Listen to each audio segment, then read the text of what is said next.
പണിക്കൊന്നും പോകാണ്ട് ഇങ്ങനെ തെണ്ടി തിരിഞ്ഞ് മടുത്തല്ലോ കുറച്ചോനെ. ഇനിയിപ്പോ എനിക്ക് കടം തരാനായിട്ട് സ്വന്തം പഞ്ചായത്തിൽ മനുഷ്യന്മാരായി പറഞ്ഞ ആരും വാക്കില്ല.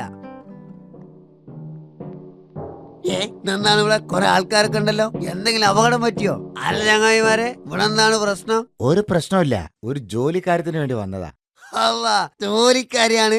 എന്നാ പിന്നെ ഞമ്മളുണ്ട്. എന്നെയും കൂട്ടി ചങ്ങായിമാരെ നിങ്ങൾ പണി ചെയ്താ മതി. ഞാൻ നിങ്ങളെ കാര്യമൊക്കെ നോക്കി വെറുതെ എങ്ങനെ ഒന്ന് ശമ്പളം വാങ്ങിച്ചോളാം. ഞമ്മക്ക് അതൊരു പ്രശ്നമല്ലാന്ന്. ഇന്റർവ്യൂ അത് നടക്കുന്നത് അകത്താ. അതില് വിജയിച്ചാ ജോലി കിട്ടും. 7000 ഉറുപ്യ ശമ്പളം. സെക്യൂരിറ്റി ഗാർഡിന്റെ ജോലിയാ. അങ്ങനെയാണെങ്കിൽ ഈ ജോലി ഞമ്മക്ക് തന്നെ കിട്ടും.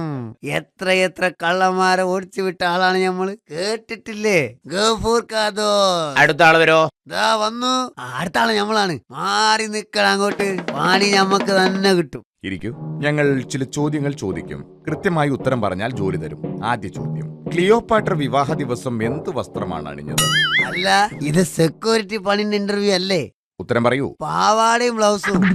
കായംകുളം കൊച്ചുണ്ണി എവിടുത്തുകാരനായിരുന്നു? ആഹാ, കൊള്ളാലോ. കായംകുളം കൊച്ചുണ്ണി കൊയിലാണ്ടിക്കാരൻ. ഗാന്ധിജിയെ ഗോഡ്സെ വെടിവെച്ചപ്പോൾ മണിക്കൂറിൽ എത്ര കിലോമീറ്റർ വേഗത്തിലാണ് വെടിയുണ്ട പാഞ്ഞത്? ഈ അടിച്ചടീന്റെ ഒരു 10 സ്പീഡ് ഉണ്ടാവും.